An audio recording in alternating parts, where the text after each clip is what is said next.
ಶ್ರೀ ಗುರುಭ್ಯೋ ನಮಃ ಪರಮ ಗುರುಭ್ಯೋ ನಮಃ. ಶ್ರೀಮದ್ ಆನಂದ ತೀರ್ಥ ಭಗವತ್ಪಾದಾಚಾರ್ಯಭ್ಯೋ ನಮೋ ನಮಃ.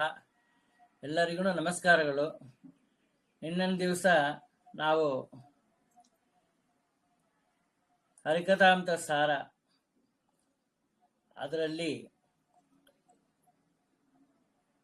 ಭೋಜನ ರಸ ವಿಭಾಗ ಸಂಧಿ ಅದರಲ್ಲಿ 3 ಪದ್ಯಗಳನ್ನ ನಾವು ನೋಡಿದೆವು.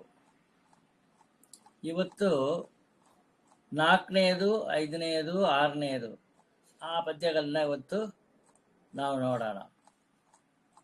4ನೇ ಪದ್ಯ ಹೀಗಿದೆ.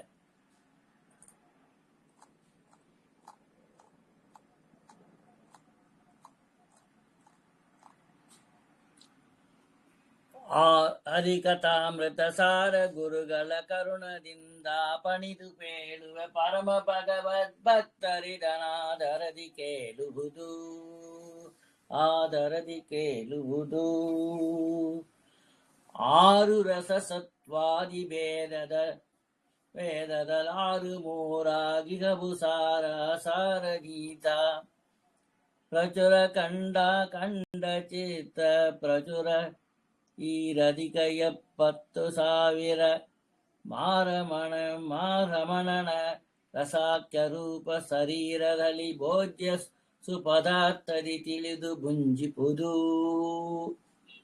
6 ರಸ ಸತ್ವಾದಿ ಭೇದದಲಾರು ಮೂರಾಗಿಹವು ಸಾರ ಅಸಾರ ನೀತ ಪ್ರಚರ ಖಂಡಾಖಂಡ ಚಿತ್ ಪ್ರಚುರ ಈರಧಿಕ 70,000 ಮಾರಮಣನ ಸಾಕ್ಯ ರೂಪ ಶರೀರದಲ್ಲಿ ಭೋಜ್ಯ ಸುಪದಾರ್ಥದಿ ತಿಳಿದು ಭುಂಜಿಪುದು. ಹಾಗಂತ ಈ ಪದ್ಯನ ಹಾಡಿದ್ದಾರೆ. ಪದಾರ್ಥ ನೋಡೋಣ. 6 ರಸ, ಹುಳಿ, ಉಪ್ಪು ಮೊದಲಾದ 6 ರಸಗಳು. ಸತ್ವಾದಿ ಭೇದದಲ್ಲಿ ಸಾತ್ವಿಕ ಸತ್ವ ಆದಿ ಹೇಳಿದ್ದಾರೆ. ಸಾತ್ವಿಕ ರಾಜಸ ತಾಮಸವೆಂಬ 3 ಗುಣಗಳಿಂದ ಕೂಡಿ 6 ಮೂರಾಗಿಹದು 6 ಮೂರಾಗಿಹವು 6 × 3 18 ಆಗಿರುವವು.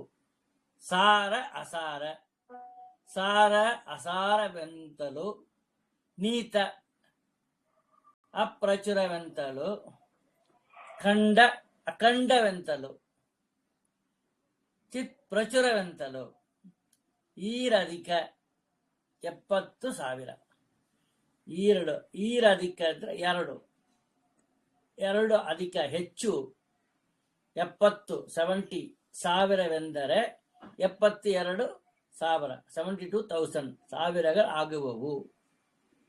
ಮಾರಮಣನ, ಮಾ ಅಂದ್ರೆ ಲಕ್ಷ್ಮಿ, ರಮಣ ಪತಿ, ಮಾರಮಣನ ಲಕ್ಷ್ಮೀಪತಿಯ ರಸಾಖ್ಯ ರೂಪ 72,000 ರಸಶಬ್ದ ವಾಚ್ಯವಾದ ರೂಪಗಳನ್ನು ಶರೀರದಲ್ಲಿ ನಮ್ಮ ದೇಹದಲ್ಲಿಯೂ ಭೋಜ್ಯ ಸುಪದಾರ್ಥದಿ ಭೋಜನ ಮಾಡುವ, ಭೋಜ್ಯ ಅಂದ್ರೆ ಭೋಜನ ಮಾಡುವ, ಸುಪದಾರ್ಥದಿ ಪದಾರ್ಥಗಳಲ್ಲಿಯೂ ಹಾಕಿದ್ದಾರೆ, ಸುಶಬ್ದ ಹಾಕಿದ್ದಾರೆ, ಉತ್ತಮ ಪದಾರ್ಥಗಳಲ್ಲಿಯೂ ತಿಳಿದು ಚಿಂತಿಸಿ ಭುಂಜಿಪುದು ಭೋಜನವನ್ನು ಮಾಡಬೇಕು ಹಂಗಂತೇಳಿ ಇಲ್ಲಿ ತಿಳಿಸಿದ್ದಾರೆ.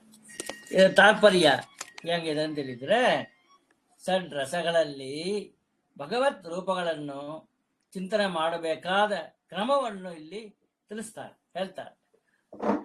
ರಸಗಳು ಏನೇನಿದೆ? ಉಪ್ಪು, ಹುಳಿ, ಖಾರ, ಸಿಹಿ, ಕಹಿ, ಒಗರು ಎಂದು 6 ಪ್ರಕಾರಗಳಿರುವವು. ತಮಿಳಿನಲ್ಲಿ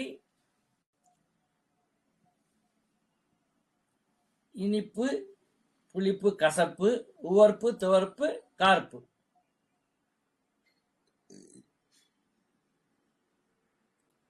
ಈ ಆರ್ಡರ್ಲಿ ಹೇಳ್ಬೇಕು ಅಂದ್ರೆ ಹುಳಿ, ಖಾರ, ಇನಿಪ್ಪು, ಕಸಪ್ಪು, ಆಮೇಲೆ ಒಗರು, ಉವರ್ಪು.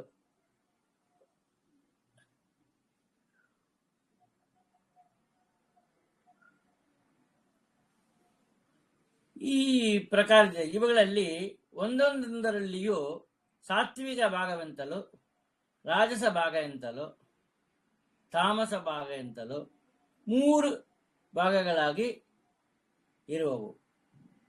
ಹೀಗೆ 6 ಇಂಟು 3 18 ಭಾಗಗಳಾಗಿ ಇದೆ. ಅದರಲ್ಲಿಯೂ ಸಾರ ಅಸಾರ, ನೀತ ಅಪ್ರಚುರ, ಖಂಡ ಅಖಂಡ, ಚಿತ್ ಪ್ರಚುರಗಳು ಎಂಬ 4 ದ್ವಂದ್ವಗಳು ಸಂಬಂಧಿಸಿರುವವು. ಅದು ಹೇಗೆ ಹಂಗಂತ ಹೇಳ್ತಾರೆ. ಸಾತ್ವಿಕ ಭಾಗವು ರಾಜಸರಲ್ಲಿ ಅರ್ಧ ಭಾಗ ಮಿಶ್ರವಾದ ಸಾತ್ವಿಕ ಭಾಗವು, ಸೇರಿದ ಭಾಗವು ಸಾರವೆಂದು ಎಣಿಸಿಕೊಳ್ಳುವುದು. ಅಸಾರವೆಂದರೆ ತಾಮಸ ಭಾಗವು, ರಾಜಸ ಮಿಶ್ರವಾದ ತಾಮಸ ಭಾಗವು ಸಹ ಅಸಾರ ಎಣಿಸಿಕೊಳ್ಳುವುದು. ಹೀಗೆ ರಜೋಗುಣವನ್ನು 2 ಭಾಗ ಮಾಡಿದರೆ ಸತ್ವಗುಣದಲ್ಲಿ ಅರ್ಧ ಭಾಗವನ್ನು, ತಮೋಗುಣದಲ್ಲಿ ಅರ್ಧ ಭಾಗದಲ್ಲಿ ಸೇರಿಸುವುದರಿಂದ ಸಾರ ಅಸಾರ ಎಂದು 2 ಭಾಗಗಳು ಏರ್ಪಡುವುದು. ಈ ಸಾರ ಅಸಾರಗಳ 2 18ರಲ್ಲಿ 1 ಭಾಗವಾಯಿತು. ಇದರಲ್ಲಿ ನೀತವೆಂತಲೂ ಅಪ್ರಚುರವೆಂತಲೂ 2 ಪ್ರಕಾರವಾದ ದ್ವಂದ್ವವು, ದ್ವಂದ್ವ ಅಂದ್ರೆ 2, ಮತ್ತೊಂದು ಭಾಗವಾಗಿ ಸೇರುವುದು. ಅದನ್ನು ಸೇರುತ್ತೆ. ಹೇಗೆಂದರೆ ನೀತವೆಂದರೆ ನಾಲಿಗೆಗೆ ಚೆನ್ನಾಗಿ ಗೋಚರವಾಗುವ ಸಿಹಿ ಮೊದಲಾದದು. ಅಪ್ರಚುರವೆಂದರೆ ಸಿಹಿ ಮೊದಲಾದವುಗಳಲ್ಲಿ ಸಂಬಂಧಿಸಿ ಭುಂಜಿಸುವವರಿಗೆ ಗೋಚರಿಸದೇ ಇರುವ ಕಹಿ ಮೊದಲಾದವು ಎಂದು ಅರ್ಥ ಹೇಳಿದ್ದಾರೆ. ಅಂದರೆ ಕಹಿ, ಸಿಹಿ ಮೊದಲಾದ ಒಂದೊಂದು ರಸದಲ್ಲಿಯೂ ಚೆನ್ನಾಗಿ ಗೋಚರಿಸುವ ಉಪ್ಪಿನಲ್ಲಿನ ಉಪ್ಪು, ಹುಳಿಯೊಳಗಿನ ಹುಳಿ ರಸಗಳ ಹೊರತು ಉಳಿದ 5 ರಸಗಳು ಅದರಲ್ಲಿ ಅಡಗಿರುವ ಉಳಿದ 5 ರಸಗಳಿಗೆ ಅಪ್ರಚುರವೆಂತಲೂ ಹೆಸರಿಡುತ್ತಾರೆ. ಇವೆರಡು ಒಂದರಲ್ಲಿಯೇ ಅಡಗಿರುವುದರಿಂದ ಈ 2ನ್ನು ಒಂದೇ ಭಾಗವೆಂದು ತೆಗೆದುಕೊಳ್ಳಬೇಕು. ಇದರಲ್ಲಿ ಖಂಡವೆಂತಲೂ ಅಖಂಡವೆಂತಲೂ 1 ದ್ವಂದ್ವ ಭಾಗವು ಏರ್ಪಡುವವು. ಖಂಡವೆಂದರೆ ಒಂದು ರಸದಲ್ಲಿ ಮತ್ತೊಂದು ರಸವನ್ನು ಸೇರಿಸಿ ಆ ರಸದ ರುಚಿಯನ್ನು ಖಂಡಿಸುವುದಕ್ಕೆ ಹೆಸರಾಗುವವು. ಸಾರು ಮೊದಲಾದ ಪದಾರ್ಥದಲ್ಲಿ ಹುಳಿಯನ್ನು ಹಾಕಿ ಅದನ್ನು ಖಂಡಿಸುವುದಕ್ಕಾಗಿ ಉಪ್ಪನ್ನು, ಖಾರವನ್ನು ಹಾಕುವರು. ಬರೀ ಚಿತ್ರಾನ್ನ ಗೊಜ್ಜು ಮಾಡಿದ್ರೆ ಅದರ ಗೊಜ್ಜಿನ ಪುಳಿಲಕ್ಕೆ ಮಾಡಿದ್ದು ಅಲ್ಲಿ ಉಪ್ಪು ಕೊಂಚ ಹಾಕಬೇಕು, ಖಾರ ಕೊಂಚ ಹಾಕಬೇಕು. ಆಗ ತಾನೆ ಅಲ್ಲಿರೋ ಹುಳಿ ಬಂದು ಕೊಂಚ ಕಡಿಮೆ ಆಗೋದು. ಹೀಗೆ ಪದಾರ್ಥ ಅಂತರ ಸಮ್ಮೇಳನದಿಂದ ರುಚಿಭೇದ ಏರ್ಪಡುವುದಕ್ಕೆ ಖಂಡವೆನ್ನುವರು. ಒಂದರಲ್ಲಿ ರಸಾಂತರ ಮಿಶ್ರ ಮಾಡದೆ ಇರುವ ಸಿಗಿ ಮೊದಲಾದ ರಸಕ್ಕೆ ಅಖಂಡ ಎಂದು ಹೆಸರು ಹೇಳ್ತಾರೆ. ಹೀಗೆ ಇವೆರಡು ಸೇರಿ 1 ಭಾಗವಾಗಿ ಇರುತ್ತದೆ. ಮತ್ತು ಸತ್ವ ರಜಸ್ ಸಂಬಂಧವಾದ ಸಾರ ಪದಾರ್ಥವು ಭಗವದ್ಭಕ್ತರಿಗೆ ಸುಖಕರವಾಗಿ ಇರುವುದರಿಂದ ಚಿತ್ ಎಂದು ಹೆಸರಾಗುವುದು. ತಾಮಸ ರಾಜಸ ಸಂಬಂಧವಾದ ಅಸಾರ ಪದಾರ್ಥವು ನೀಚರಿಗೆ ಚೆನ್ನಾಗಿ ಗೋಚರವಾಗುವುದರಿಂದ ಪ್ರಚುರವೆನ್ನಿಸಿಕೊಳ್ಳುವುದು. ಅಂತೂ ಈ 4 ದ್ವಂದ್ವಗಳ ಆ 18 ರಸಗಳಲ್ಲಿ ಅರ್ಧ ಸಾತ್ವಿಕ ರಾಜಸವಾಗಿಯೂ ಅರ್ಧ ತಾಮಸ ರಾಜಸವಾಗಿಯೂ 2 ಭಾಗವಾಗಿ ಇರುವುದರಿಂದ ಸಾರ ಅಸಾರಾದಿ 4 ದ್ವಂದ್ವಗಳಲ್ಲಿ ಸಾರಾದಿಗಳು ಸಾತ್ವಿಕ ರಾಜಸಕ್ಕೂ ಅಸಾರಾದಿಗಳು ರಾಜಸ ತಾಮಸಕ್ಕೂ ಸೇರಿದೆ ಅಂತ ಹೇಳ್ತಾರೆ. ಆದ್ದರಿಂದ ಈ 4 ದ್ವಂದ್ವಗಳನ್ನು 4 ಭಾಗವನ್ನಾಗಿ ಭಾಗಿಸಿದ್ದಾರೆ. ಆದ್ದರಿಂದ 18 × 4 72 ಅದು ಆಯಿತು. ಈ 78 ರಸಗಳಲ್ಲಿ ಒಂದೊಂದರಲ್ಲಿ ವಿಶ್ವಾದಿ ಸಹಸ್ರ ಭಗವತ್ ರೂಪಗಳನ್ನು ಚಿಂತಿಸಬೇಕು. ಹಾಗಂತೇಳ್ಬಿಟ್ಟು ಅಂತೂ 72 ಅದನ್ನು 1000 ಮಲ್ಟಿಪ್ಲೈ ಮಾಡಿದರೆ 72,000.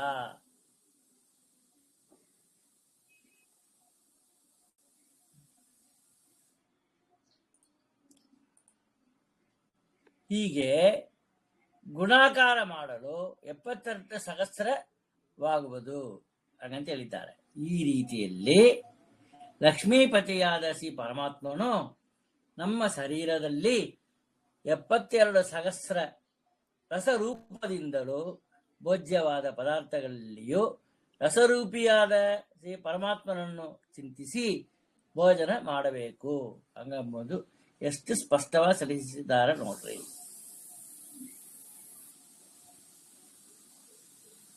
ಕ್ಷೀರಗತ ರಸರೂಪಗಳು 300 ಮೇಲೈವತ್ತು ಚಾರುಘೃತಗತ ರೂಪಗಳು 29 ಸಾರಗುಣದೊಳಗೈದು 1,101 ಸುರೂಪದ್ವಿಸಹ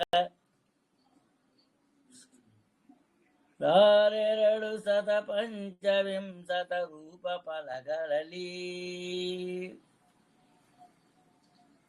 ಇಲ್ಲಿ ಪದ್ಯ ಅರ್ಥ ಹೀಗಿದೆ.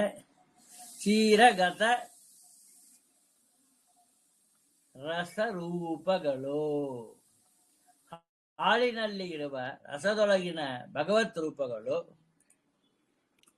300 ಮೇಲ್ 54 354 ಚಾರು ಮನೋಜ್ಞವಾದ ಘೃತಗತ ಅಂದ್ರೆ ತುಪ್ಪದೊಳಗಿನ ರೂಪಗಳು ಭಗವತ್ ರೂಪಗಳು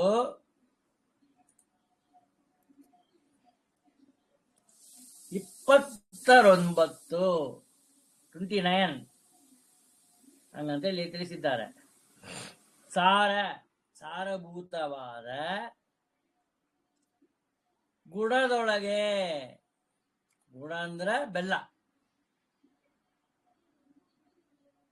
5,101 5101 ಅಷ್ಟು ಸುರೂಪ ಉತ್ಕೃಷ್ಟವಾದ ಭಗವತ್ ರೂಪಗಳು ಫಲಗಳಲ್ಲಿ 2,000 2 2,000 ಸಹಸ್ರದಿಂದ 1000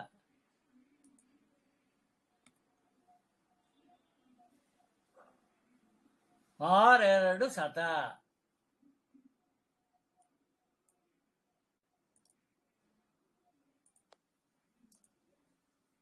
6 2 ಗೂಡಿಸಿದ್ರೆ 800 ಶತ ಅಂದ್ರೆ 100 6 2 6 + 2 8 800 ಪಂಚವಿಂಶತಿ ಅಂದ್ರೆ 25 ಒಟ್ಟು 28 25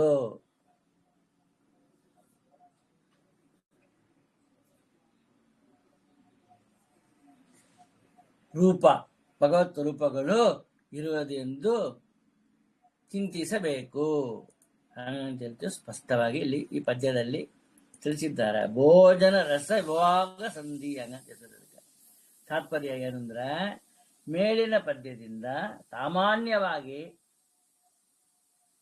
ಷಡ್ರಸಗತ ಭಗವತ್ ರೂಪಗಳನ್ನು ಹೇಳಿ, ಈಗ ಕ್ಷೀರಾದಿಗತ ಭಗವತ್ ರೂಪಗಳನ್ನು ಪ್ರತ್ಯೇಕವಾಗಿ ಹೇಳ್ತಾರೆ. ಯಾಕೆಂದ್ರೆ ಕ್ಷೀರದಲ್ಲಿ ಇರುವ ಮಧುರ ರಸದಲ್ಲಿ 354 ಭಗವತ್ ರೂಪಗಳನ್ನು ಚಿಂತಿಸಬೇಕು ಹಂಗಂತ ತಿಳಿಸಿದ್ದಾರೆ. ಅದಕ್ಕೆ ಮೇಲೆ ಉತ್ತಮವಾದ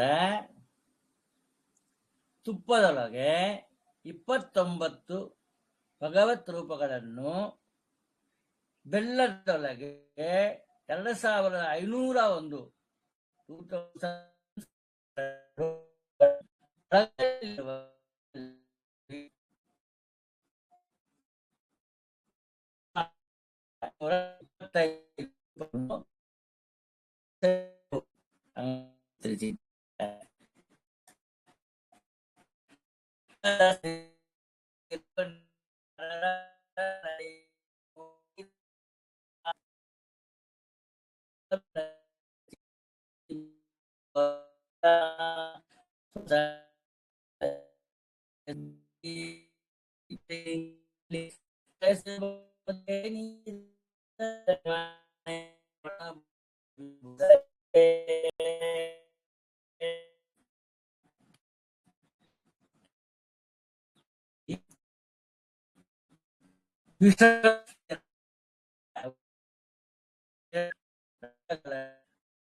ವಿಷಯ ಸ್ವಸನ ತತ್ವೇಸರೊಳಗಿದ್ದೀಪೇಸರಿ ನಿಂದಲಿ ಈ ಪೆಸರಿನಿಂದಲಿ ಕರೆಸುವನು ದೇನಿಸಿದರೀಪರಿ ಮನಕ್ಕೆ ಪೊಳೆವನು ಬಲ್ಲ ವಿಭುದರಿಂದ ಜ್ಞಾನಿಗೆ. ರಸಗಳಲ್ಲಿ ಮೇಲೆ ಹೇಳಿದ ಕ್ಷೀರ, ಘೃತ, ಬೆಲ್ಲ, ಫಲ ಇವುಗಳ ರಸಗಳಲ್ಲಿ ಕ್ರಮವಾಗಿ ವಿಸದ 354, ಸ್ಥಿರ ಅಂದ್ರೆ 29, ತೀಕ್ಷ್ಣ 5101, ನಿರಹರ 2825 ಹೀಗೆ ಇರುವ ಭಗವದ್ ರೂಪಗಳನ್ನು ಒಟ್ಟುಗೂಡಿ 35,000 ತ್ರಿಶತನವ. 3 ಗಣನೆ ಮಾಡಿದರೆ ಗೂಡಿಸಿದ್ರೆ 8,000, ತ್ರಿಶತ 300, ನವ 9 ಅಂತೂ 8,309 ರೂಪಗಳ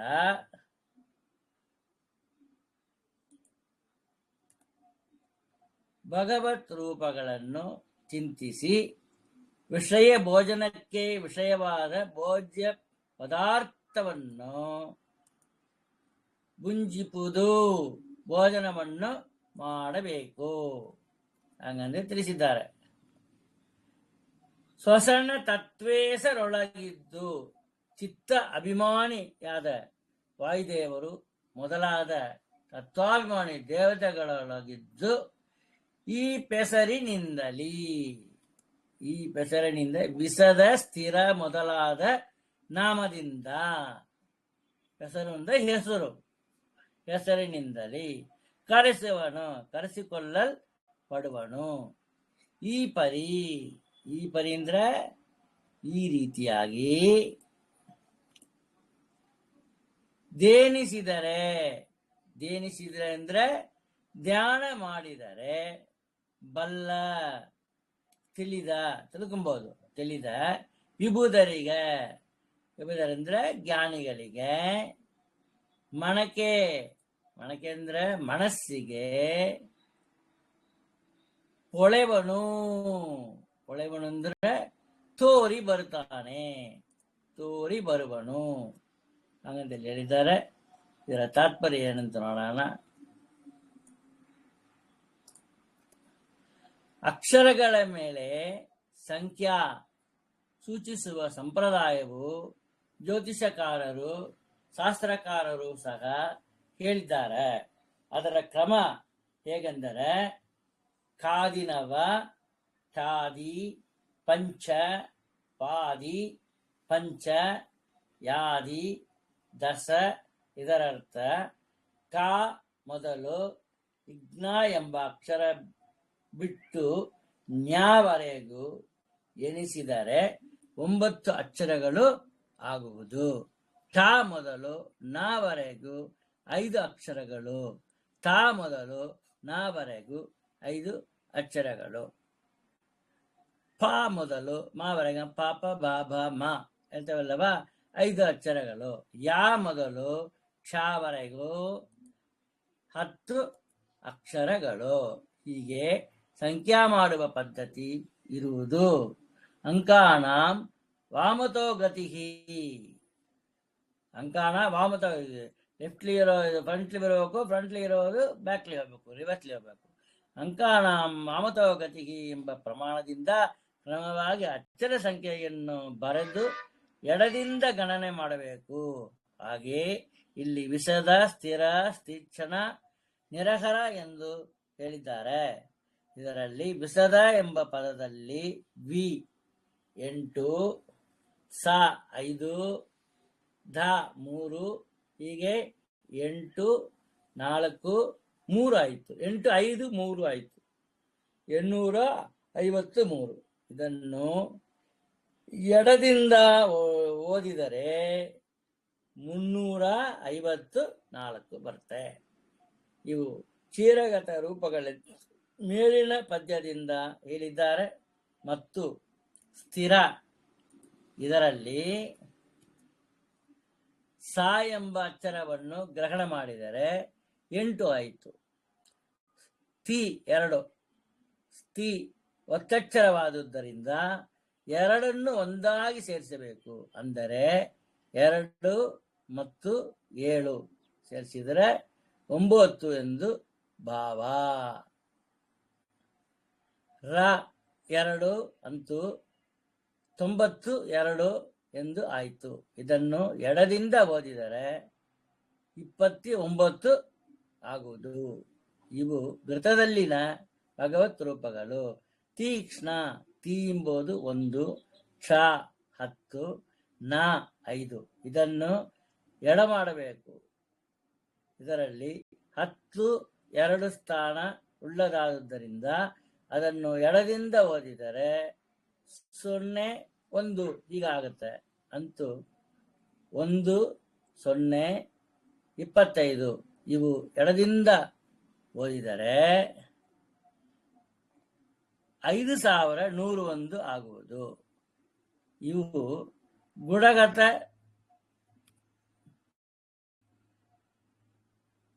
ರಸರೂಪಗಳು.